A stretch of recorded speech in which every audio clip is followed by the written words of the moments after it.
এই দেশে এখন গুরুত্বপূর্ণ কাজ হচ্ছে আল্লাহর দিন কায়েম করা। দিন কায়েম হলে ঘুষ থাকবে না, দিন কায়েম থাকলে চাঁদাবাজি থাকবে না, দিন কায়েম হলে সুদ খেতে পারবেন না, দিন কায়েম হলে এই যে মেয়েদের বিয়ে দেওয়া যায় না যৌতুকের কারণে, যৌতুক থাকবে না। কত মানুষ আজ মেয়েদেরকে ভয় দেখায় যে ইসলাম আসলে আপনারা ঘরবন্দি হয়ে যাবেন, বিভিন্ন ঝামেলায় পড়বেন। আরে ভাই, ইসলাম যদি আসে এই বাংলাদেশে সব চাইতে নিরাপদে থাকবে মেয়েরা। অনেকে আবার প্রশ্ন করে, হুজুর ইসলাম যদি এসে যায়, একটু ডাইল মাইল খাই, একটু বিড়ি খাই, আকিস বিড়ি, এইটার কি হবে? হবে, খেতে পারবেন কি পারবেন না? পারবে। এখন যদি পাঁচিয়া এই মসজিদে যান, মসজিদের ভেতরে গিয়ে আপনার বিড়ির নিশা, আকিস বিড়ি খাবেন, বলেন তো চার দেওয়ালের মাঝে থাকা কালি বিড়ি খেতে পারবেন? বলেন কেন? পরিবেশটা এরকম।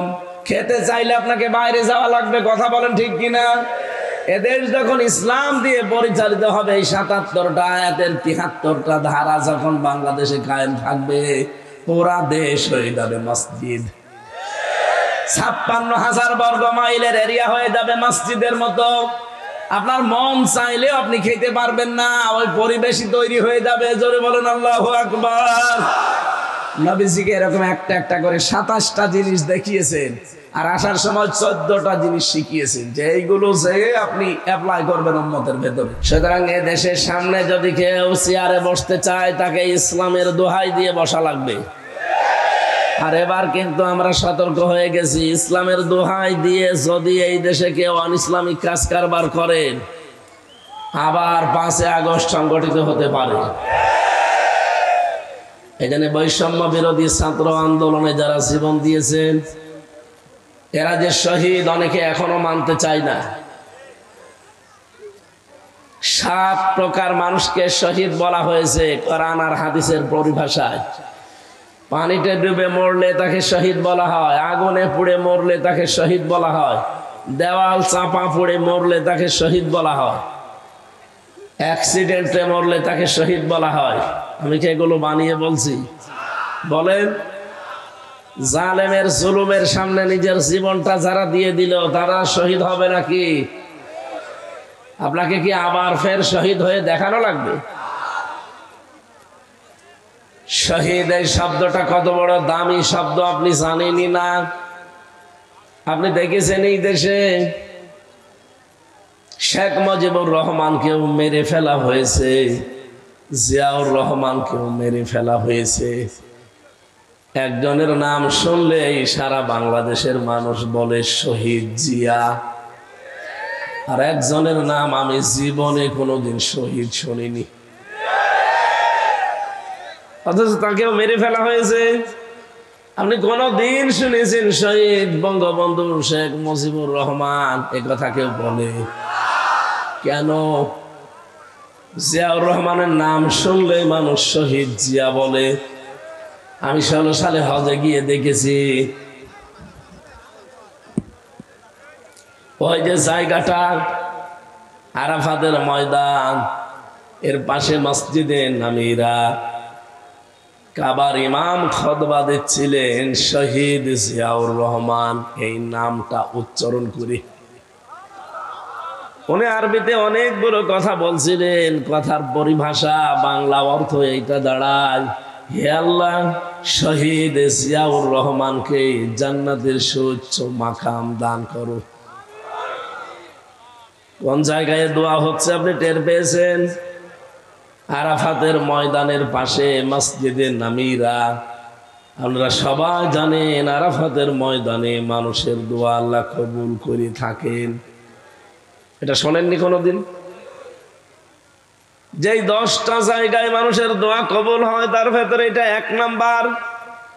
আমাদের আদি পিতা হযরতে আদম আলাইহিস সালাম, তার স্ত্রী হযরতে হাওয়া ৩৫০ বছর পর্যন্ত ক্রন্দন করার পর যেই ময়দানে তাদের দোয়া কবুল হয়েছিল, তার নাম আরাফাতের ময়দান।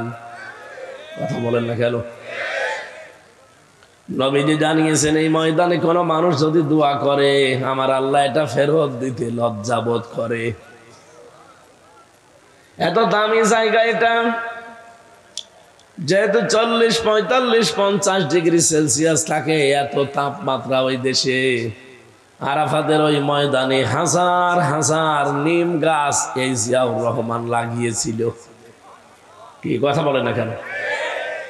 কাবার ইমাম তো আর নিম গাছ চেনে না, ওনারা সাজারাত জিয়া নাম দিয়েছে এইটার, যে জিয়া গাছ। আমি নিজেও নিম গাছের নিচে বসেছিলাম, লক্ষ লক্ষ হাজিরা তামাম দুনিয়া থেকে যারা আসে, হয়তো জিয়াউর রহমানকে চেনে না, কিন্তু সাজারাত জিয়া চেনে, জিয়া ট্রি। এই গাছের নিচে তারা যখন বসে, এত বড় কঠিন তাপের ভেতরে একটু সূর্যের আলো থেকে বাঁচার জন্যে, এ তাপ থেকে বাঁচার জন্য যদি একটু ছায়া পাওয়া যায়, এমনিতেই মন থেকে দোয়া চলে আসে। আমার মনে হয় এই জন্যে তার নামটা শুনলেই মানুষ বলে শহীদ জিয়া। শহীদ বঙ্গবন্ধু আমি শুনিনি, আপনি শুনেছেন? ওনাকেও কিন্তু মেরে ফেলা হয়েছে, কিন্তু মানুষ বলেছে ওইভাবে মারার দরকার ছিল না, আরো কারণ ছিল, অন্যভাবে মারা যেত। এতটুকু বলে যে ওইভাবে না মেরে হয়তো টুকরো টুকরো করলে ভালো হইত। মানুষ যেহেতু মুখ দিয়ে কথা বলে, কোন মানুষ যেন মুখ দিয়ে কথা কোনো দিন না বলে যে শহীদ যারা তারা মরে গেছে, এ কথা যেন না বলে। রব্বুল আলামিন বলেন, ওয়ালা তাকুলু লিমান ইউকতালু ফি সাবিলিল্লাহি আমওয়াত বাল আহইয়াউ ওয়ালাকিন লা তাশউরুন। এই কথা বলেন কেন? এদিকে তাকান। সূরা বাকারা 154 নম্বর আয়াতে আছে, রব্বুল আলামিন বলেন, যারা আমার জন্য শহীদ হয় তাদেরকে মৃত বলবা না, ওরা মরে গেছে এই কথাটা বলা জায়েজ নেই, বরং তারা জিন্দা, জীবিত আমার কাছে, তোমরা টের পাও না। তাই মানুষ কথা বলে কি দিয়ে? আরো জোরে বলে, মুখের উপরে আল্লাহর নোটিশ, এরপরে মানুষ ধারণা করতে পারে অন্তর দিয়ে। এই জন্য আল্লাহ অন্তরের উপরেও নোটিশ দিয়েছেন যে অন্তরে ধারণাও করা যাবে না। ওয়ালা তাহসাবান্নাল্লাযীনা কুতিলু ফি সাবিলিল্লাহি আমওয়াতা বাল আহইয়াউন ইনদা রাব্বিহিম ইরযাকুন।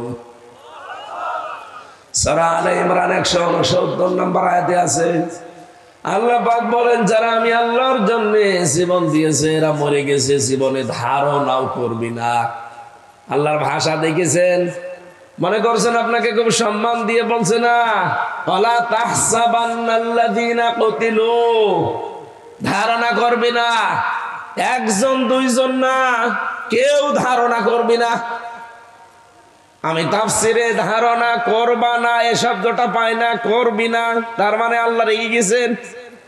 হাজারো মানুষ হয়তো এ ধারণা করতে পারে এ আবার শহীদ হয়েছে। শহীদ কত বড় দামি সম্পদ আপনি জানেন? কোন মানুষ যদি শহীদ হয়, ও মনে হয় যে পিপিলিকায় কামড় দিয়েছে, দুনিয়া থেকে বিদায় নিয়েছে। অথচ মানুষের মরণের যন্ত্রণা সম্পর্কে আমাদের কোনো আইডিয়া আছে? বিশ্ব নবীর মতো মানুষ যেদিন ইন্তেকাল করবেন, হযরতে ফাতেমাতুজ জাহরা রাদিয়াল্লাহু তাআলা আনহা লক্ষ্য করে দেখলেন ঘরের দরজায় কে যেন কড়া নাড়ছে। তিনি গেলেন, দরজা খুলে দেখলেন বিশাল একটা উঁচা মানুষ দাঁড়িয়ে আছে। ভয় পেয়ে তিনি দৌড় দিয়ে আসলেন রাসূলের কাছে, ডাক দিয়ে বলে, হে রাসূল, হে আমার পিতা, এমন একজন মানুষকে দেখেছি, জীবনে এরকম মানুষ, এত উঁচা মানুষ আমি জীবনে দেখিনি। নবীজি ভাঙা ভাঙা কণ্ঠে বললেন, ফাতেমা, যে এসেছে তোমাকে এতিম বানানোর জন্যে, তুমি চিনতে পারো না এই লোকটাকে? পৃথিবীর কোন মানুষ নাও, ফেরেশতা আজরাইল, আসতে বলো। তিনি আসলেন, সামনেই ছিলেন হযরতে জিবরাইল আলাইহিস সালাম। তিনি ডাক দিয়ে বললেন, হে রাসূল, জীবনে বহুবার আপনার কাছে এসেছি, আজকে একটা নতুন ফেরেশতা আমার সাথে আমি নিয়ে এসেছি। এই ফেরেশতা আজ পর্যন্ত কারো কাছে কোনো অনুমতি চাওয়া দূরের কথা, ওর প্রয়োজন হয়নি, কিন্তু আজকে এসেছে আপনার কাছে অনুমতি নেওয়ার জন্যে। কি অনুমতি চাই? যে আপনাকে নিয়ে যেতে চাই। নবীজি বললেন, আমি যেতে চাই, আমার উম্মতের কি হবে? বিশ্ব নবীকে অভয় দেওয়া হয়েছে, রাসূল আপনি যদি থাকতে চান আপনি থাকতে পারবেন। নবীজি সঙ্গে সঙ্গেই বলেছিলেন যে কতদিন? যতদিন আপনি চান। এরপরে কি হবে? এরপরে মরা লাগবে। কুল্লু নাফসিন যায়িকাতুল মাউত, এই শব্দটা আল্লাহ নাযিল করে জানিয়েছেন কেউ বাঁচতে পারবে না। জীবন আল্লাহ যাকে দিয়েছে মরণ তার হবে। এই শব্দটা নিয়ে কোনো মানুষ যদি একটু ভালোভাবে চিন্তা ভাবনা করে, গভীরভাবে মনোযোগ দেয় যে আমার মরা লাগবে, ওর জীবনটা পাল্টাতে আর কিছু লাগবে না। আপনি ভালো মানুষ বসে আছেন, গতকালকে আমার এক দাদা মারা গেছে, ভালো মানুষ ঘুমিয়েছে, ঘুম থেকে আর ওঠে নাই, ওই শেষ। আমি ভাবছিলাম আমি যদি এভাবে ঘুমিয়ে যেতাম আর যদি না উঠতাম, কাউকে কিছু বলারও সময় পেতাম না। সকালবেলা সবাই মাইকিং ঘোষণা দিত যে হামজা মারা গেছে। দুনিয়ায় কত কিছু বলার ছিল, কত মানুষকে কিছু বলারও সময় দিল না। মরণ এমন একটা ঝামেলা জিনিস। কিন্তু নবীজিকে আল্লাহ বললেন, হ্যাঁ আপনি থাকতে পারবেন, ফেরেশতা বলে থাকতে পারবেন, কিন্তু যতদিন ইচ্ছা ততদিন, তারপরে মরা লাগবে। নবীজি বললেন, মরা যখন লাগবে তখন আর দেরি করার দরকার নেই, আমার নিয়ে চলো। হযরতে আজরাইল জানটা কবজ করার জন্য শুধু হাতটা রেখেছিলেন নবীজির বুকের উপরে। নবীজি সঙ্গে সঙ্গে বললেন, ফেরেশতা হাত নামাও। কি রাখলে? ফেরেশতা বলে, হে রাসূল আমি জানি আল্লাহর পরে আপনার স্থান, আমি খুব আসানে সতর্কতার সহিত শুধু আমার হাতটা আমি রেখেছি, তাও খুব আস্তে করে, এখনো পুরাটা ভর আমি দেয়নি, শুধু রেখে দিয়েছি। নবীজি বললেন, আজরাইল এইটা যদি তোমার হাত রাখা হয় তাহলে তোমার কষ্ট কোনটা? তুমি শুধু হাত এখনো ভর দাওনি, শুধু রেখে দিলে মনে হচ্ছে উহুদ পাহাড় আমার বুকের উপরে চাপিয়ে দিয়েছো। যশোরবাসী, মন থেকে কথাগুলো বলছি, একটু নিজের থেকে মিলান তো।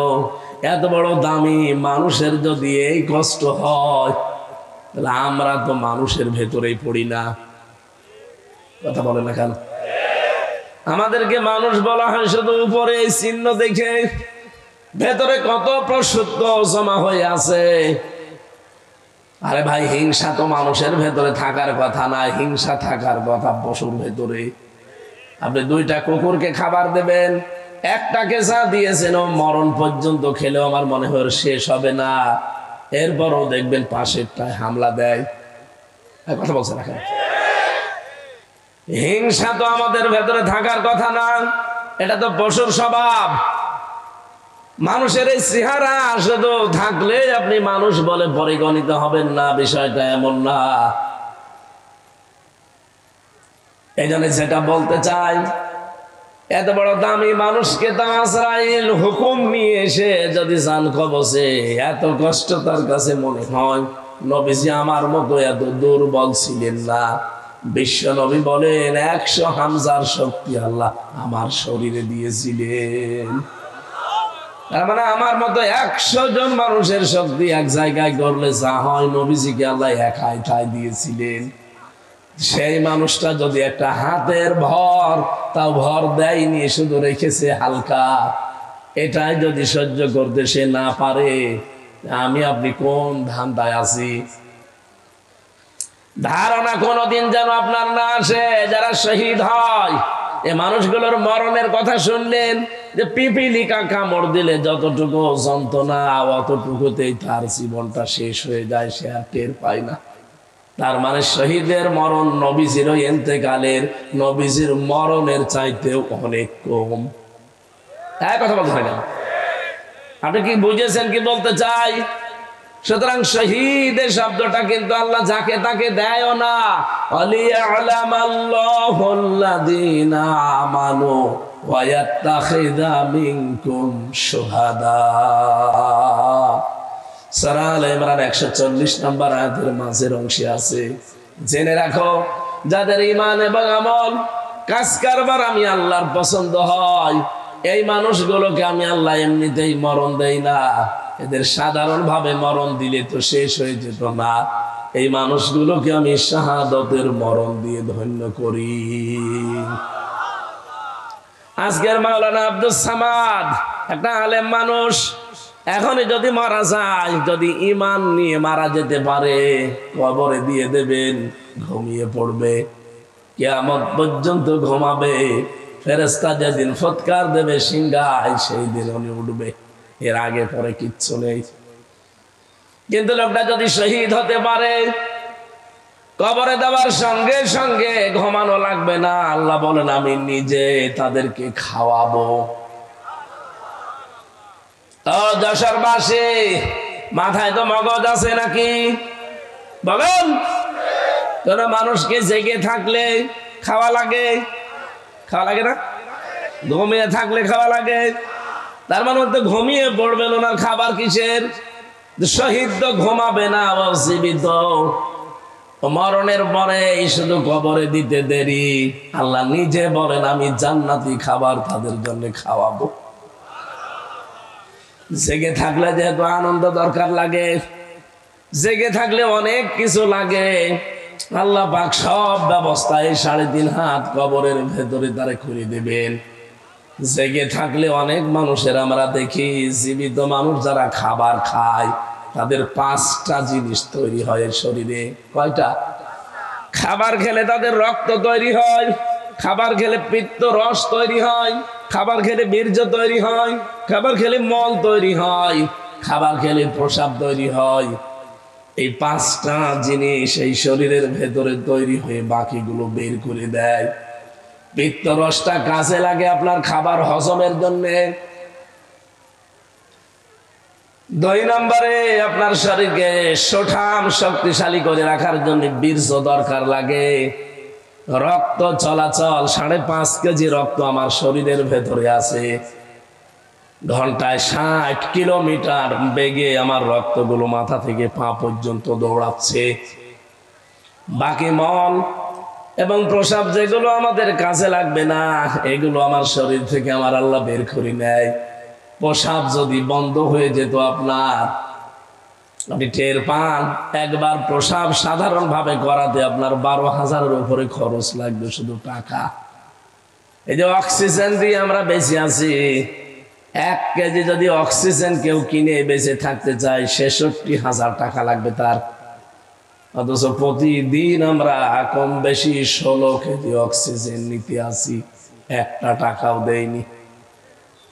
কোনদিন জিবরাইল এসে বিলের কাগজ দিয়েছে যে 16 কেজি অক্সিজেন, 1 কেজি 66,000 টাকা, আপনার যশোর পোড়া বিক্রি করে দেওয়া লাগতো। কথা বলেন। যেহেতু মানুষ মারা যায় না, জীবিত থাকে, রক্ত তৈরি হয় শহীদের শরীরে। এটা যে প্রমাণ হয়ে গেছে, নবীদের চাচা হযরত হামজা, তিনি শহীদ হয়েছিলেন উহুদের ময়দানে। তাকে কাফেররা 70-এর উপরে টুকরা করেছিল। যেখানে কবর দিয়েছে তার 3টা টুকরা পাওয়া যায়নি। 70 টুকরার ভেতরে বিভিন্ন পাহাড়ে, বিভিন্ন গাছগাছালির ভেতরে টুকরাগুলো তারা ছড়িয়েছিল। সাহাবায়ে কেরাম খোঁজ করতে করতে সবগুলো মিলিয়ে ফেলেছিলেন, কিন্তু 3 টুকরা পাননি। ওইভাবেই নবীদের চাদর দিয়ে আর পাহাড়ের লতা পাতা দিয়ে তারে মাটিতে দিয়ে দিয়েছে। 30 বছর পর তার খবর একবার ভেঙে গিয়েছিল। কত বছর? এই ছোটবেলায় তারা যুদ্ধ করেছিল উহুদের ময়দানে তার সাথে, তারা আজ অনেকে বেঁচে আছে। রক্ত অনুসন্ধান করতে করতে গিয়ে দেখে 30 বছর আগে নবীজির চাচা হযরত হামজা, তাকে শহীদ করা হয়েছিল। তার ওই যে জায়গা কাটাগুলো, ওই কাটা জায়গা দিয়ে এখনো ফিনকি দিয়ে তাজা রক্ত বের হচ্ছে। বাংলার মুসলমানেরা উনি যদি খাবার না খাবে রক্ত পেল কোথায়? 30 বছর পরে রক্ত তৈরি হওয়ার কথা বলেন। এই জন্য শহীদ ছাত্র বৈষম্য বিরোধী ছাত্র আন্দোলনে যারা জীবন দিয়েছে ওদেরও জীবনে আমার মতো মায়া ছিল না? ছিল না? শহীদ আবু সাইদ এভাবে যে বুকটা পেতে দিলে ওর জীবনের কোনো মায়া ছিল না? আপনি কি মনে করেন মায়া ছিল না? আপনি তো ট্রাকের চাকা বাস্ট হলে অজ্ঞান হয়ে যান, আর সে নিজে জীবন হাতে নিয়ে বলছেন অত সহজ। যেহেতু মানুষকে ইনজেকশন দিয়ে শহীদ আল্লামা দেলাওয়ার হোসাইন সাইদি তাকে মেরে ফেলা হয়েছে, এই জন্য তিনিও শহীদ। সারাটা জীবন তিনি দেখবেন দোয়া করতেন, আল্লাহুম্মা ইন্নী আসআলুকা শাহাদাতান ফি সাবিলিক। হে আল্লাহ, আমি তোমার কাছে চাই আমাকে যদি মরণ দাও সাধারণ মরণ দিও না, শহীদের মরণ দিও। ওনার সাথী যারা ছিল সবগুলো তো সরাসরি ফাঁসির দড়ি পেয়ে শাহাদতের মর্যাদা পেয়ে গেছেন। আমি গতকালকে দেখলাম শহীদ আব্দুল কাদের মোল্লা, তার একটা চিঠি, তার স্ত্রী যাকে পিয়ারি বলে ডাকতেন আদর করে, এই মেয়েটা দেখতে গেছে তার স্বামীকে মাগরিবের পর পরে, যে দেখে চা খাচ্ছে বসে, জিজ্ঞাসা করছে কি গো এই অবেলায় চা খাও? বছর রোজা রেখেছিলাম, এখন চা খাওয়ার পর আমি একটু খাবার খাবো। শুনলাম যে রাত 10টা একে নাকি আমার ফাঁসি দেওয়া হবে। আমার কাছে সংবাদ চলে এসেছে, এই জন্যে নাকি তোমরা শেষ দেখা করতে এসেছো। ছেলে মেয়ে যেগুলো আছে সন্তানাদি, এগুলো আল্লাহর রাস্তায় টিকিয়ে রাখবা। আমি আল্লাহর কাছে সাক্ষাতে গেলাম, দেখা যদি হয় আবার জান্নাতের সিঁড়িতে হবে। একটা মানুষ কোন সময়ে কথা বলতে পারে যার 3 ঘন্টা পরে ফাঁসি? সারাদিন রোজা রেখেছে, এখন বিকালে আসো মাগরিবের পরে সে চা খাচ্ছে। আপনার মনে হচ্ছে শুনতে খুব সহজ, এটা কি বাস্তবে অত সহজ? 3 বছর আমি অত ছেলে ছিলাম, ফাঁসির কন্ডেম সেলের ভেতরে 24টা ঘন্টা, আমার মনে হয় এক এক ঘন্টা এক এক বছরের মতো ছিল, কারণ যোগাযোগ বিচ্ছিন্ন ছিলাম। 24 ঘন্টা আমার তালা লাগিয়ে রেখেছিল, মনে হতো যে 1 ঘন্টা যাচ্ছে 1 দিনের মতো, তাহলে 24 ঘন্টা 24 দিনের মতো ছিল। কোনো কিছু নেই, তারপরও অজানা একটা টেনশনে আমাকে সবসময় কাবু করে রাখতো। ওই যে ডায়াবেটিস হয়ে গেছে, এখনো পর্যন্ত ভালো হয় না। অথচ লোকটার মাত্র 3 ঘন্টা বাকি আছে, 7টার সময় যদি দেখা করে থাকে, 10টা একে ফাঁসি। কয় ঘন্টা? 3 ঘন্টা আগে সে লোকটারে এত উৎফুল্ল মনে হচ্ছে শ্বশুর বাড়ি যাচ্ছে। আল্লাহ রাব্বুল আলামিন কোরআনে কারিমে জানিয়েছে, যেই কারারক্ষী আমি জেলখানায় থাকতে আমাকে ঘটনা শুনিয়েছিল একবার, যে আমি তার ফাঁসির সময় ছিলাম। এই লোকটার 3টা ঘন্টা বাকি আছে, কিন্তু শরীরের ভেতরে, চেহারার ভেতরে কোনো ছাপ নেই, একেবারে নিশ্চিন্তায় বসে আছে। মনে হচ্ছে ওনাকে কোনো সুসংবাদ দেওয়া হয়েছে। আমি ওই দিন কারারক্ষী কুতুবউদ্দিন ভাইকে বলেছিলাম যে ভাই আপনি টের পাননি, আমি টের পেয়েছি। ইন্নাল্লাযীনা ক্বালু রাব্বুনাল্লাহ সুম্মা ইসতাকামু তাতানাজ্জালু আলাইহিমুল মালাইকা। আল্লাহ পাক বলেন, সত্যি যারা এই কথা বলতে পারে আমার রব আল্লাহ, এই কথা বলেই শুধু এলোমেলো যায় না, সে টিকে থাকতে পারে এই কথার উপরে। যত ঝড় ঝাপটা তার উপরে আসবে, তারপরও সে টিকে থাকতে পারে। আমি আল্লাহ তাকে এমনি এমনি কিছু না দিয়ে ছেড়ে দেই না। তাতানাজ্জালু আলাইহিমুল মালাইকা, এটা মজারে বর্তমান ভবিষ্যৎ, প্রেজেন্ট ফিউচার। মালাকুন 1 বছর, মালাইকা বহু বছর। রব্বুল আলামিন বলেন আমি নিজে তার জন্য হাজার হাজার ফেরেশতা পাঠিয়ে দেই রিসিভ করার জন্য। ওয়েলকাম জানাতে থাকে ফেরেশতারা, আর বলে কোনো ভয় নেই, কোনো চিন্তা নেই। হয়তো ভয় হচ্ছে যে আমি এখন চলে গেলে আমার বর কি হবে, আমার ছেলে মেয়ের কি হবে, তাদেরকে কে দেখে রাখবে, আমার দলের লোক এতগুলো মানুষ পালিয়ে বেড়ায় জেল খাটে, কি হবে তাদের। আল্লাহ পাক বলেন আমি ফেরেশতা দিয়ে বলি যে এই কথা শুনিয়ে দাও, কোনো চিন্তা নেই, কোনো ভয় নেই, সবগুলোর দায়িত্ব আল্লাহ নিজে নিয়ে নিয়েছেন। ওয়াবশিরু বিল জান্নাহ, ওই জান্নাতের সুসংবাদ গ্রহণ করো। আল্লাতী কুনতুম তুআদুন, যার ওয়াদা আল্লাহ তোমাদের কাছ থেকে নিয়েছিলেন। তিনি যে ওয়াদা দিয়েছিলেন তোমাদেরকে, তার অঙ্গীকার এই যে জান্নাত দেখা যাচ্ছে, প্রবেশ করো। নাহনু আউলিয়াউকুম ফিল হায়াতিদ দুনিয়া ওয়া ফিল আখিরাহ, দুনিয়ায় আমরা তোমাদের বন্ধু ছিলাম, মরণের পরও আমরা থাকবো বন্ধু। ওয়ালাকুম ফিহা মা তাশতাহি আনফুসুকুম ওয়ালাকুম ফিহা মা তাদউন, এমন একটা জায়গায় তোমাদেরকে পৌঁছিয়ে দেব যেখানে চাওয়ার আগে জিনিস পাওয়া যায়। নজুলাম মিন গফুরির রহিম, দয়াময় আল্লাহর পক্ষ থেকে এটা বিশাল মেহমানদারি। জোরে বলেন সুবহানাল্লাহ। যে কথাটা তুলেছিলাম শহীদ, এটা অনেক দামি জিনিস। আল্লাহ যাকে তাকে শাহাদতের মরণ দেন না, এটা দেন তাদেরকে আল্লাহ যার জীবন এবং অ্যাক্টিভিটিস কর্মকাণ্ড আল্লাহর ভালো লাগে, এই মানুষগুলোকে আল্লাহ শাহাদতের মরণ দিয়ে ধন্য করে তার জীবনটা। বলেন আমিন। আজকে যেহেতু শহীদদের মাগফিরাত কামনায়, এদের মাফ তো আল্লাহ করেই দিয়েছেন, তাদের মাগফিরাত আর কামনা করার দরকার নেই, তাদের সম্মান কামনা করেন। আল্লাহ যেন তাদের মর্যাদা সম্মান আরো বাড়িয়ে দেয়। বলেন আমিন।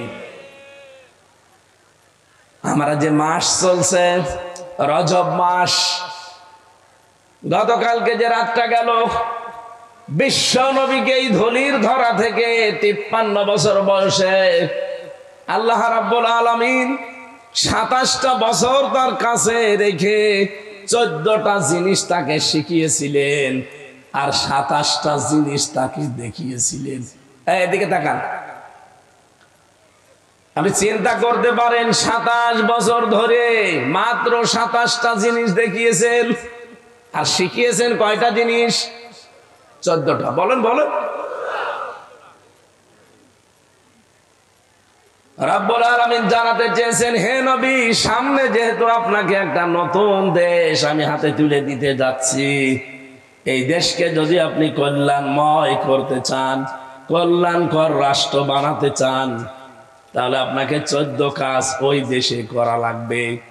আমাদের দেশটাও যেহেতু এখন একটা নতুন দেশ, নতুন সরকার চালাচ্ছে, কথা বলছে না কেন, এরাও যদি এই দেশকে কল্যাণময় রাষ্ট্র বানাতে চায়, গ্যারান্টি দিয়ে বলতে পারি সূরা বনি ইসরাইলের এই 23 থেকে 38 এই 16টা আয়াতের 14টা কাজ এখানে দেওয়া আছে। দল মত নির্বিশেষে সবাই সাপোর্ট করা দরকার, কারণ এগুলো বানানো আল্লাহর। মানুষের বানানো জিনিস দিয়ে কি হয় 54 বছর তো দেখলেন, কথা বলছে না কেন। সংবিধান যেটা বানিয়েছিল ডক্টর কামাল, 54 বছর তো চলল, কি পেয়েছেন? আমি নিজে দেখেছি, চোর পুলিশে ধরে ছেলে দেয়, চোর যে ডাকাত হয়। কথা বলে না কেন। ডাকাত ওনারা জীবনের ওপরে বাস গাড়ি খরচ করে, জীবনের উপরে রিস্ক নিয়ে ডাকাত ধরে, আর ডাকাত জেলখানা যে বের হওয়ার সময় খুনি হয়ে বের হয়। আমার ব্লকে যারা থাকতো আমি দেখেছি এই 3 বছর কাশিমপুর কারাগারে গাঁজা খাওয়ার জন্য পুলিশে ধরে জেলে দিয়েছে। ও শয়তান এত বড় শয়তান, ওর ভেতরে যে বারান্দার উপরে টব লাগিয়েছে, গাঁজার গাছ লাগিয়েছে, অথচ পুলিশে গাঁজা খাওয়ার জন্য ধরে জেলে দিয়েছে, ও গাঁজার গাছ লাগিয়েছে ভেতরে। জেলার একদিন এসে বলছে যে ওরে শয়তান, আমরা আর কি করব? এর 24 ঘন্টা তালা লাগিয়ে রাখি ব্লকে। আরে কি আশ্চর্য মানুষ গো, গাঁজা খাওয়ার জন্য যারে পুলিশে ধরে, প্রশাসন ধরে জেলে দিয়ে গেল, আরে ভেতরে গাঁজার চাষ করছে।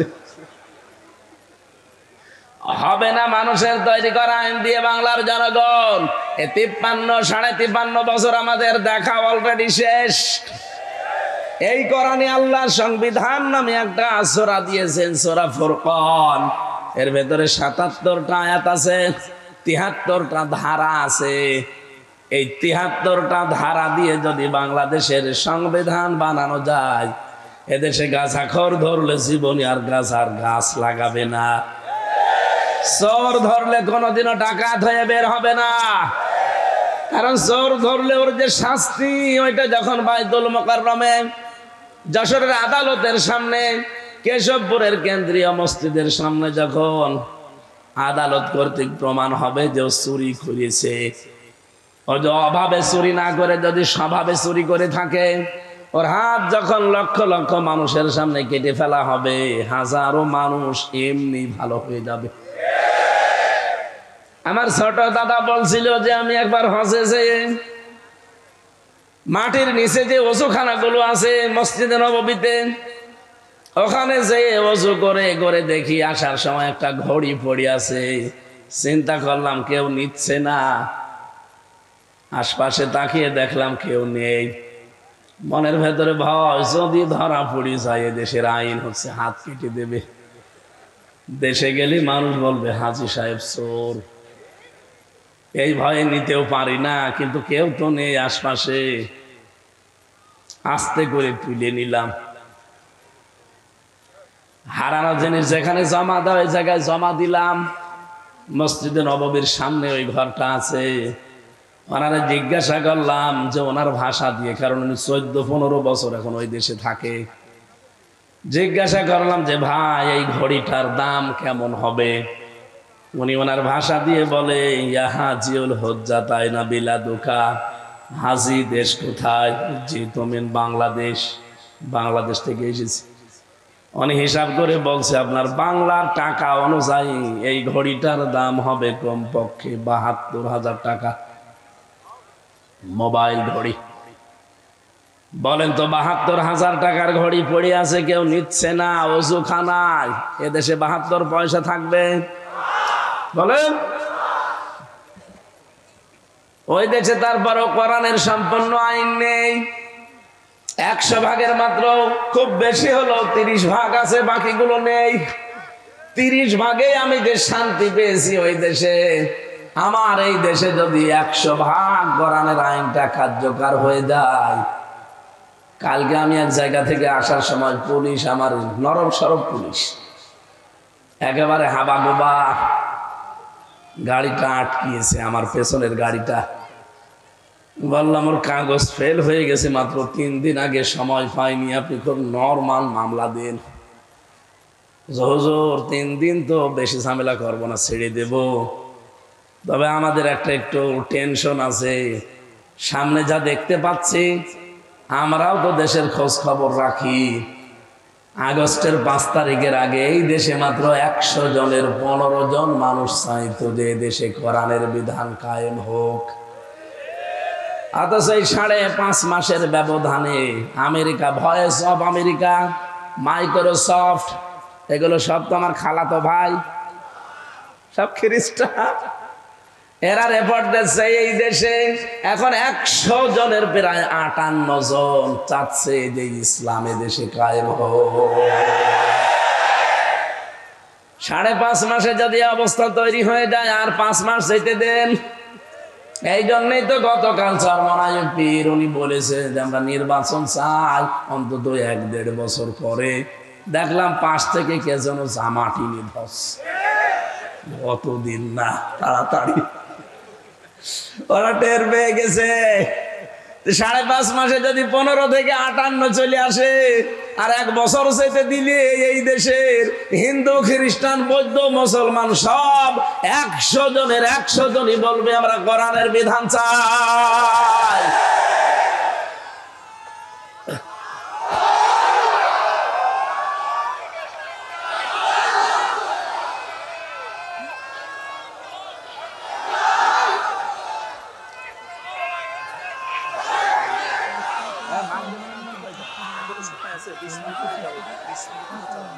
ও আল্লাহ, আমি তো মনে করছি বোধহয় 6:30টায়। না না, 45 পর্যন্ত।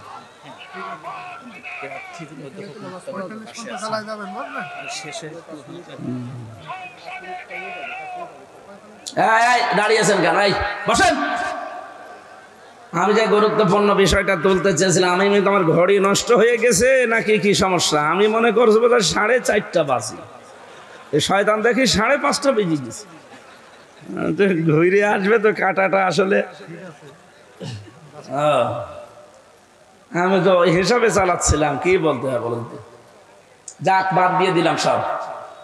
আমরা তেলাওয়াতকৃত আয়াত যেটা পড়েছিলাম, ওয়ালা তাকফু মা লাইসা লাকা বিহি ইলমুন, যে বিষয়ে জ্ঞান নেই এ বিষয়ে মুখ খুলবা না। এই আদেশ কার? বলেন বলেন। কেন দিয়েছেন? কারণ কিয়ামতের ওই কঠিন ময়দানে আপনার অন্তর, আপনার কান, আপনার এই মুখ যেটা দিয়ে কথা বলেন, ইন্নাস সামআ ওয়াল বাসারা ওয়াল ফুআদা, আপনার এই চোখ, আপনার এই মুখ, আপনার অন্তর, কিয়ামতে প্রতিটি জিনিস কিন্তু পঙ্খানো ভাবে জিজ্ঞাসিত হবে। কি কি করেছেন সব এই তিনটাকে আল্লাহ জিজ্ঞাসা করবে, একেবারে সঠিক উত্তরেরা দিয়ে দেবে। কারণ আপনাকে আল্লাহ কথা বলতে দেবে না। আল ইয়াউমা নাখতিমু আলা আফওয়াহিহিম ওয়া তুকাল্লিমুনা আইদিহিম ওয়া তাশহাদু আরজুলুহুম বিমা কানু ইয়াকসিবুন। রাব্বুল আলামিন বলেন, কিয়ামতের দিন তোর মুখটা যখন শিলায় লাগিয়ে দেব, হাত বলবে আল্লাহ এই করেছিল। যশোর বাসী, এখানে মাত্র 20,000 মানুষ মনে করেন। এই জায়গায় যদি আমার মুখটা আল্লাহ এখনই বন্ধ করে দিয়ে আমার হাতের কথা চালু করে দেয়, আর সারাদিন অন্তত হাত দিয়ে যা করেছি এগুলো শুনতে আমার কান মেনে নেবে না। আমার পা দিয়ে অন্তত কোনো খারাপ কাজে আজকে সকাল থেকে আমি যাইনি, তারপরেও যতটুকু যা করেছি, পা যদি এখন কথা বলা আরম্ভ করে যে অমুক অমুক জায়গায় গিয়েছিলে, অমুক অমুক জায়গায় যাওয়ার নিয়ত ছিল, আমার মান সম্মান থাকবে। কিয়ামতের দিন আল্লাহ বলেন, মানুষের মুখ যখন বন্ধ হয়ে যাবে, ওর শরীরের ভেতরে আমি আল্লাহ ওর অপরাধগুলো ফুটিয়ে তুলব। আপনি যদি ডাকাতি করে থাকেন, চুরি করে থাকেন, ঘুষ খেয়ে থাকেন, সুদ খেয়ে থাকেন, এই শব্দটা আপনার এই কপালের উপরে আল্লাহ লিখে দেবে। এত মোটা অক্ষরে লিখবে, এই যে ঘড়ি দেখতে পান জলে লেবে এরকম মোটা অক্ষরে লেখা থাকবে যে আপনি চোর, আপনি ঘুষখোর, আপনি সুদখোর, আপনি জেনাকারী। এগুলো যখন ফুটিয়ে তুলবে, কিয়ামতে কোটি কোটি মানুষ থাকবে, আপনার কি মনে হয় কি পাবেন? লজ্জা আপনি বলেন। এজন্য হিসাব নিকাশ করে আমাদের কথা বলা দরকার। যে কোনো কথা বলার আগে অন্তত 3 বার চিন্তা করা দরকার। আল্লাহ কিন্তু এই কথাটা শুনতেছে, ফেরেশতারা লিখতেছে, আর কিয়ামতে এই কথার উপরে আমার আবার হিসাব হবে। এক কথা বলে না কেন? এমনিতে আপনার জীবন পাল্টিয়ে যাবে। যে 27টা জিনিস নবীকে আল্লাহ দেখালেন, তার প্রথম নম্বরে আল্লাহ তাকে দেখিয়েছিলেন পুলসিরাত। কি দেখিয়েছেন? বলেন বলেন। সর্বপ্রথম আল্লাহ তাকে পুলসিরাত দেখালেন। আমরা অনেকেই সারা জীবন নাম শুনি পুলসিরাত, কি এটা কোনোদিন কল্পনাও নিয়ে আসতে পারেন না, আপনার আসবেও না। 30,000 বছরের রাস্তা, উঠতে 10 বছর, সোজা 10 বছর, নামতে 10 বছর। তাও এরকম ব্রিজ চওড়া হলে তো হয়, চিকন হবে চুলের মতো, আর ধার হবে হীরার মতো। কোরআনে কারীম জানিয়েছে, ওয়া ইম মিনকুম ইল্লা ওয়ারিদুহা কানা আলা রাব্বিকা হাতমান মাকদিয়্যা সুম্মা নুনাজ্জিল্লাযীনা তাকাও ওয়া নাযারুজ যালিমিনা ফিহা জিসিয়্যা। পুলসিরাতটা আমি জাহান্নামের উপরে সেট করেছি। এই মানুষগুলোকে আমি আল্লাহ যাদেরকে পার করে দেব, দুনিয়া যাদের তাকওয়া ছিল আর যারা অপরাধী, এই মানুষগুলো কেটে কেটে এর ভেতরে পড়তে থাকবে। বলেন নাউজুবিল্লাহ। আয়াতটা পড়লে আমার যেন কেমন মনে হয়, কিয়ামতে হয়তো আল্লাহ ওই কাঁটার ভেতরে আমারে আবার ফেলে দেয় কিনা। আমার তাকওয়া যদি মানসম্মত না হয়, উপরে লোক দেখানোর জন্য যা করলাম, আমার তাকওয়া যদি আসলে মান সম্মান না হয়, কিয়ামতের দিন কিন্তু ওই পুলসিরাত পার হওয়ার সময় আপনাকে কেটে পড়ে যাওয়া লাগবে। এখানে তাকওয়াটা একেবারে মানসম্মত তৈরি করা দরকার দুনিয়ায়। দ্বিতীয় নম্বরে নবীজিকে আল্লাহ দেখালেন মিজান। মিজান মানে না, এখানে পুলিশ অফিসার বসে আছে, ওনাকেও যদি জিজ্ঞাসা করি মিজান মানে কি, যেহেতু বাংলা শিক্ষিত মানুষ একবারে বলবে মিজান মানে দাড়ি পাল্লা। জিজ্ঞাসা করেন তো কোনোদিন কোনো অভিধানে কোনো জায়গায় পড়েছে মিজান মানে দাড়ি পাল্লা? পড়েছে? পড়েন না, শুনি শুনি। মিজান মানে মানদণ্ড। মিজান মানে কি বলেন বলেন। আপনি হাইকোর্টে যান, দেখবেন সামনে একটা দাড়ি পাল্লা টাঙানো আছে, দুই দিকে এই পাল্লাটা সমান। সরকার দেশের জনগণকে বোঝাতে চায় সারা বাংলাদেশের কোন জায়গায় যদি ন্যায় বিচার না পাও, এই হাইকোর্টে আসলে ন্যায় বিচার পাবা। এই যে ন্যায় বিচারের চিহ্ন, তাহলে দাড়ি পাল্লাটা হচ্ছে ন্যায় বিচারের কি? আরো জোরে বলেন। নবীজিকে আল্লাহ মিজান দেখিয়েছিলেন। কি মিজান? এবার খেয়াল করেন, এখানে আমার মনে হয় শুধু পাগল ছাড়া, নারী পুরুষ যত আমরা এসেছি, শুধু পাগল ছাড়া এমন কেউ নেই যে কথা সে লোকটা বলতে পারে যে কিয়ামতের দিন আমাদের যে আমল, আমল মানে কি? এই জবাব দিলেন না? কিয়ামতে মিজানের যে পাল্লা, আমরা বলি মিজানের পাল্লায় মাপ দেওয়া হবে। মাপ দেবে কি? আমল। কি দেবে? নেক আমল, বদ আমল। কথা বলেন ঠিক কিনা? তাহলে কিয়ামতে আল্লাহ মাপ দেবে আমল। আমলের বাংলা কি? কাজ। বলেন বলেন। এনাকে জিজ্ঞাসা করি আমি, কোন পাগলও কি বলবে যে 5 কেজি কাজ দাড়ি পাল্লার এক প্রান্তে তুলে দিলাম? কাজ কি মানুষ দাড়ি পাল্লা দিয়ে মাপে যে 5 কেজি কাজ এ মাপা যায়? কি বিশ্বাসে ছিলেন এতদিন? এটা আমাদের এখন অনেকের ক্লিয়ার হয়নি, এই জন্য আমি উদাহরণটা নিয়ে আসলাম। কাজ কেউ দাড়ি পাল্লা দিয়ে মাপে না যে 10 কেজি কাজ এদিকে 5 কেজি কাজ তুলে দিলাম না। পৃথিবীর প্রতিটি জিনিস মাপ দেওয়ার জন্য আলাদা যন্ত্র আছে। এই যে প্যান্ডেলটা বানিয়েছেন, যদি বলি এটা মেপে দেন তো, এটা মাপ জপ করার জন্য দাড়ি পাল্লায় তুলে দেবেন? কি করবেন? ফিতা নিয়ে মাপবেন, গজ নিয়ে মাপবেন। কথা বলেন ঠিক কিনা? এই যে পানি দিয়েছেন খাবার জন্য, খাবারের এই পানিটা যদি বলি ভাই মেপে দেন, আপনি ফিতা দিয়ে মাপবেন। এটার জন্য লিটার আছে, সিসি আছে। এই কথা বলেন না কেন? আপনাকে আমি এতটুকু চাউল দিলাম, চাউল কি একটা একটা করে গুনে গুনে মাপবেন? এটার জন্য দাড়ি পাল্লা লাগবে, বাটখারা লাগবে, পাথর লাগবে, কেজি লাগবে। কথা বলেন না কেন? দুনিয়ার যত জিনিস আছে প্রতিটি জিনিস পরিমাপ করার জন্য একটা আলাদা যন্ত্র পাবেন। কাজ যে আল্লাহ কিয়ামতের দিন মাপবে, কাজ মাপার জন্য এই গজ ফিতা দিয়ে হবে না, দাড়ি পাল্লা দিয়ে, বাটখারা দিয়ে, কেজি দিয়ে, পাথর দিয়ে হবে না, সিসি দিয়ে, স্ক্যান দিয়ে হবে না। কাজ মাপতে হয় গুরুত্বের ভিত্তিতে। কে কথা বলে না কেন? কাজ মাপে মানুষ কি দিয়ে? গুরুত্ব দিয়ে। গুরুত্বের ভিত্তিতে কাজ মাপতে হয়। বাংলার জনগণ ভালো করে এই বিষয়টা আজকে ক্লিয়ার করে নিয়ে যাবেন, তাহলে আপনার জীবনে অনেক কিছু দেখবেন পরিবর্তন আসবে ইনশাআল্লাহ। কাজ কিন্তু মাপা হয় ফিতা দিয়ে না, দাড়ি পাল্লা দিয়ে না। কাজ মাপা হয় কি দিয়ে? গুরুত্ব দিয়ে মাপা হয়। এখন পড়া কোরআন শরীফের ভেতরে গুরুত্বপূর্ণ কাজ আল্লাহ কি কি দিয়েছেন ওইটা আপনাকে আগে জানা লাগবে। আজকের এই প্যান্ডেলটার গুরুত্বপূর্ণ জিনিস কি? খুঁটি আর সামিয়ানা। কথা বলছেন না? খুঁটি আর সামিয়ানা যদি না থাকে, আপনি যতই সুন্দর করে সাজান, কেউ মঞ্চ বলবে এটা? বলবে? তাহলে আজকের এই মঞ্চের গুরুত্বপূর্ণ জিনিস খুঁটি আর সামিয়ানা। গুরুত্বহীন অনেক জিনিস এখানে আছে, যে কার্পেটটা, এই যে মাইক গুলো, এই টেবিলটা, এই চেয়ারটা, এ ছাতা যদি নাও থাকে মানুষ কিন্তু এটাকে মঞ্চ বলবে।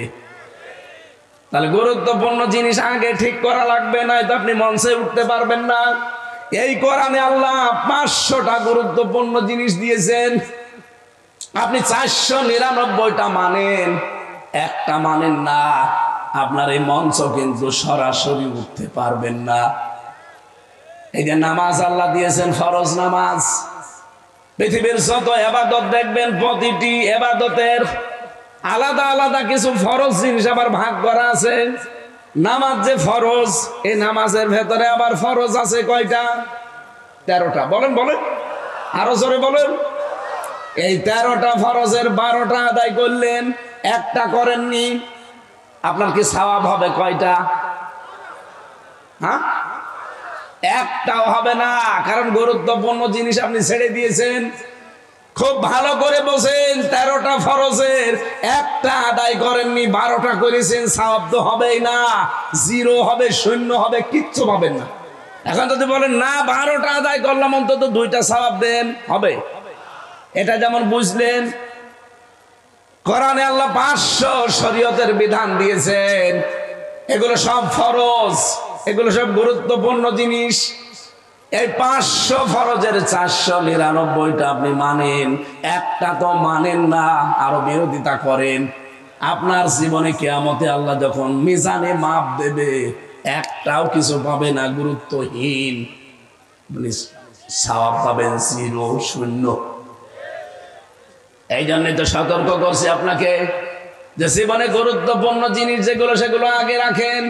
নামাজ পড়তে গেলে যেমন ফরজ আগে রাখা লাগে 13টা, এরপরে ওয়াজিব 14টা, এরপরে নামাজ ভাঙার কারণ 19টা, এরপরে সুন্নত 12টা, এরপরে মুস্তাহাব 17টা, এভাবে সব আলাদা আলাদা ভাগ আছে। ফরজ 13টা আদায় হয়ে গেলে আপনার নামাজ হয়ে যাবে, কিন্তু বাকিটা যদি আদায় না করেন হয়তো জরিমানা দেওয়া লাগতে পারে, সরসিজদা। কথা বলছেন এখানে? তাহলে দুনিয়ায় যে 500টা শরীয়তের বিধান, তার ভেতরে 1 নাম্বার বিধান দিয়েছেন আল্লাহ, আপনি যে কালেমাটা পড়েছেন এটা যেন আপনি ঠিক রাখেন। আপনার কালেমা ঠিক আছে? এদেশে বহু মানুষ আমরা ওযু করি, ওযু করার পরে যে ওযু ভেঙে যায় 7টা কারণে। কয় কারণ?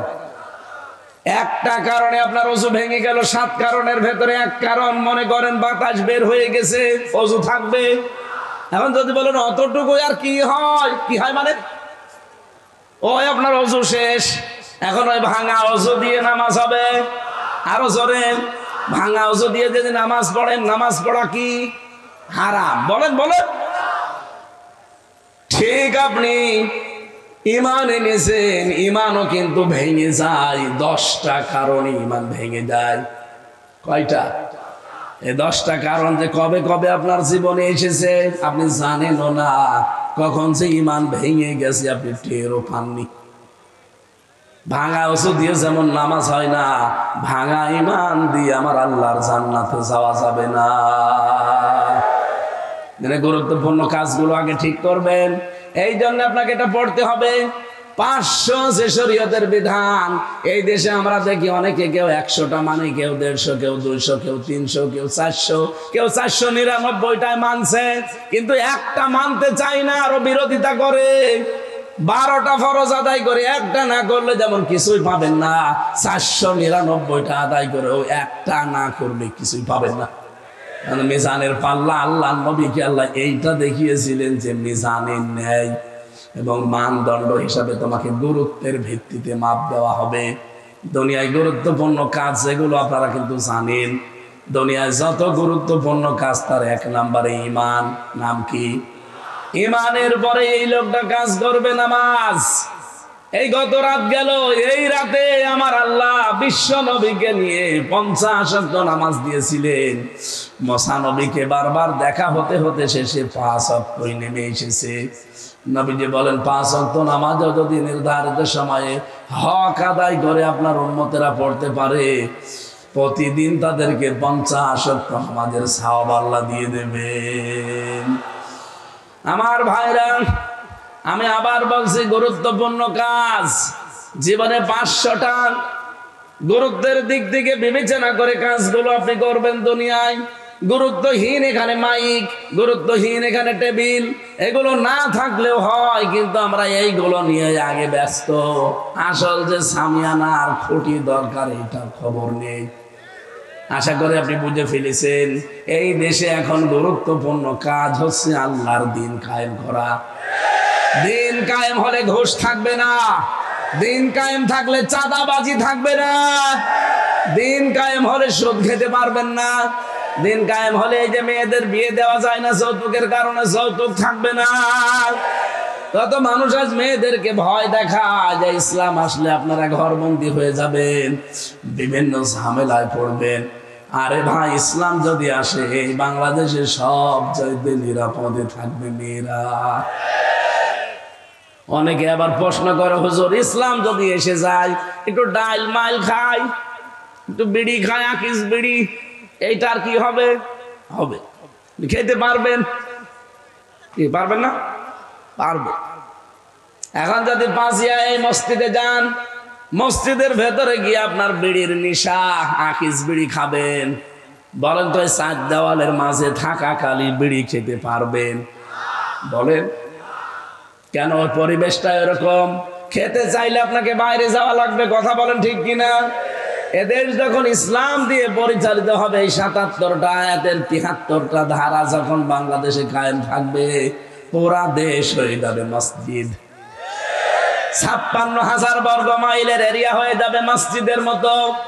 আপনার মন চাইলেও আপনি খেতে পারবেন না, ওই পরিবেশই তৈরি হয়ে যাবে। জোরে বলেন আল্লাহু আকবার। নবীজিকে এরকম একটা একটা করে ২৭টা জিনিস দেখিয়েছেন, আর আসার সময় ১৪টা জিনিস শিখিয়েছেন যে এইগুলো যে আপনি অ্যাপ্লাই করবেন উম্মতের ভেতরে। আমরা আজকে আর না, আগামীতে আবার কোনো জায়গায় আসলে দেখা যাবে ইনশাল্লাহ। সম্মানিত ভাইরা, মেয়েদের বহু মেয়ে লোক এসেছে বাইরে। আমি জেলখানায় বসে দাম্পত্য জীবন, মেয়েদের যে সমস্যা এবং সমাধান, এটা নিয়ে বই লিখেছিলাম। ওই যে গাড়ির সামনে দেখা যাচ্ছে, মেয়ের জন্য, নিজের স্ত্রীর জন্য যাওয়ার সময় নিয়ে যাবেন। সম্মানিত মা বোনেরা, আপনার ছেলেকে অথবা আপনার স্বামীকে পাঠিয়ে দেন যেন নিয়ে যায়। ছেলেদের জন্য একটা আছে, মেয়েদের জন্য একটা আছে।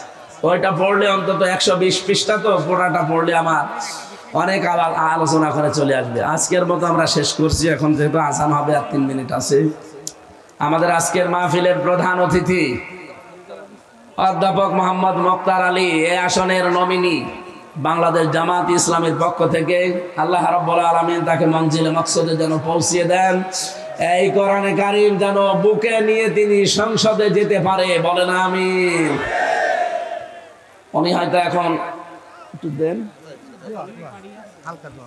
আল্লাহুম্মা আমিন। লা ইলাহা ইল্লা আনতা সুবহানাক ইন্নী কুনতু মিনাজ জালিমিন।